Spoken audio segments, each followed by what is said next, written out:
Hey, what's up, guys? I'm Scott from MuscularStrength.com, and today we're going to talk about the deadlift, but more specifically, the 2 reasons why you will never deadlift over 405 pounds. But why 405? What makes this number the magic number to stop at?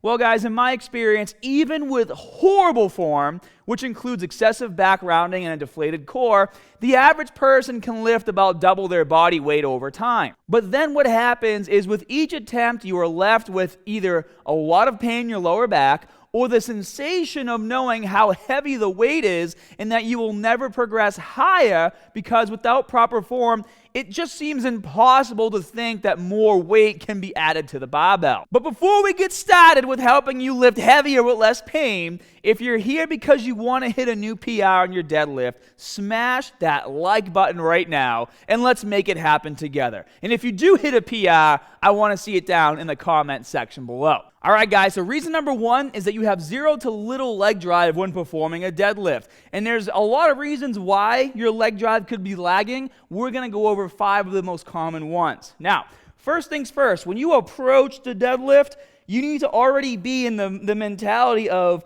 you are going to push the earth down to lift the barbell up. Most people think the deadlift is a back exercise because their back hurts once they're done doing the lift. And their back hurts because they're not pushing the earth down to lift the weight, they're pulling it up with their back. So that's a big no-no. So step 1, mentally, we're pushing the earth down to lift the weight. Now, number 2, in order to have leg drive and to be able to push through your hips, you have to have more than just a centimeter bend in your knees when you bend over to grab the barbell. And it makes sense, guys, because if you just bend your knees a little bit, you have to literally bend over so much and bend that lower back in order to grab the barbell. So it makes sense that if your lower back hurts, it's because you're barely bending your knees. You need to dip those hips down like this. And you can instantly see that when I go from here to here, I'm already in an advantageous position to push through my feet and lift that barbell up off the ground. What happens when you're in this position is that it's all lower back until about here, and then once you get about halfway, then you can push through your hips. So, biggest difference when getting the bar off the ground, leg drive right from the start versus bending over like this. Third thing that can be happening if you're a conventional deadlifter is that your stance is too wide. If your stance is really wide when you approach the bar conventionally, what's going to happen is you're going to have to reach on the outside of your knees in order to grab this barbell. For some of you, this might work. For the majority of you, what's going to end up happening is you're increasing the range of motion that bar has to travel in order to complete the movement. You see how my arms are out to the side like this? It takes more energy for your body to hold a barbell with your arms wide versus hanging dead straight in front of you like this. So if you notice you have a wide stance, try bringing those feet in a little bit. So instead of being out here with your hands, you can bring them in like this and get a neutral drop from the shoulders and a nice dead hang with your arms. Now the 4th most common reason is a deflated core. Guys, all of your power, obviously pushing through the legs and hips helps, but that means nothing if the core is deflated, because as soon as you start lifting that weight, if your core is deflated, you go right into spinal flexion and you can still cause back issues.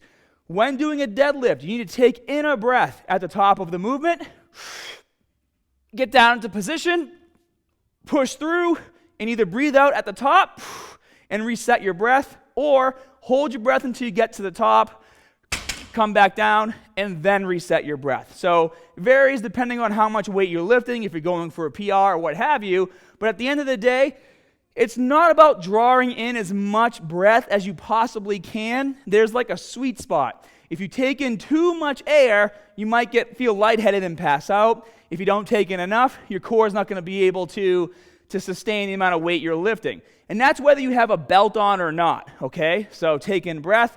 That's reason number 4. And then reason number 5, guys, is you don't have the right shoes. When you're deadlifting, if right from the start you're wearing running shoes and you have about an inch of just squishiness between your foot and the ground, you're instantly going to be a bit more wobbly, and you're also creating a larger range of motion that bar has to travel. Every centimeter counts, and that's why I wear wrestling shoes. They're as flat as possible without being barefoot, and if I didn't have wrestling shoes, I would most likely go barefoot with the movement.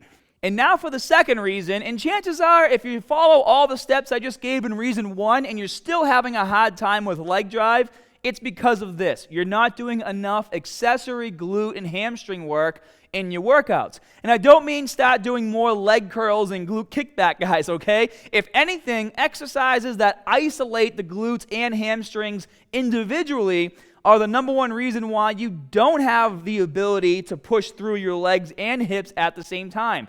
You need to do accessory work that's going to translate over to the deadlift, and it has to be accessory work that teaches your glutes and hamstrings to work together. And we're going to go over 2 exercises. The first one is going to be the glute bridge. This is one of my favorite exercises to do. It's really great for teaching the hamstrings and glutes to work together, and it's also really great for building a nice plumpy muscular butt. So if there's any women watching this video, this is what you want to do.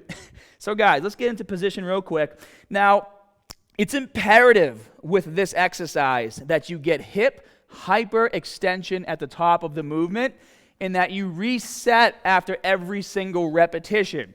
If there's no hip hyperextension at the top of the movement, the rep is useless and you will not fully engage your glutes and hamstrings. So let me show you exactly what I mean. So come over here really quick. I want to show you guys something. When you get started with this exercise, a lot of people complain that it hurts. And if you don't do it right, it will hurt. You have to bring your heels as close to your butt as possible. I like to grab my shoes and just pull it in nice and tight like this. Once in this position, you want to retract or pack your shoulders so that you have a slight arch in your back. And then you want to push the barbell into your hips as hard as you can. When you are in this position, there is almost a sweet spot across your legs right here where this barbell can sit. And I've done this with 400 to 500 pounds without a pad and not had issues with it hurting. Maybe a little bit, but not to the point to where I can't do the movement. But there's a sweet spot where the bar will sit. However, if it's loose, if it's loose here, it's gonna hurt. Push the bar into your legs before you start the movement, and you won't have any pain, especially with a lighter weight. Now, for the actual exercise, I recommend that you start off doing maybe 2 to 3 sets with light weight just to learn the exercise, like get that mind-muscle connection going so you know what hip hyperextension feels like. And then once you get the form down, then I suggest moving into like 7 to 8 sets of 5 to 6 repetitions. Remember, we want this exercise to translate over to the deadlift. So if we're lifting heavy weight with the deadlift, then we need to figure out how to lift heavy here to focus on that hip drive. So proper form, guys, push the bar in. When you get to the top of the movement, you're flexing your glutes as hard as you can, and you get hip hyperextension. Gonna hold it for a second, return back to the starting position, reset your feet if they happen to slip. Sometimes in the gym, the floor can be slippery. Then once you're back in place, go again. I mean, you should be able to get a few reps without having to reset. But as soon as you start to slide, either your feet slide down or your upper body slides up, just get yourself nice and compact again, and then start doing your repetitions. And the second accessory exercise that you can do to help improve your hip drive, leg drive, and teach your glutes and hamstrings to work together is the deficit deadlift. Now, I do want to mention that if I were to do glute bridges in my workout, I would do those on my leg day. And if I were to incorporate the deficit deadlift, I would actually do this in replacement of my actual deadlifting, at least to start. Because you guys have to learn or basically reteach your body to deadlift properly. So there's no point in doing traditional deadlifts right now. I'd rather you work with a deficit deadlift because it's going to get you there much faster. 2 weeks of doing this and you go back to standard deadlifting, it's going to be a whole new world and you're going to feel so much stronger. Now, what makes this movement so effective is that when you do a deficit deadlift, you stand on a platform. So I'm actually standing on a 45-pound rubber plate. If you don't have anything to stand on, you can get the same effect by you literally putting 35-pound plates or 25-pound plates on the bar because they're smaller. All we're trying to do is shorten the distance between the barbell and our toes.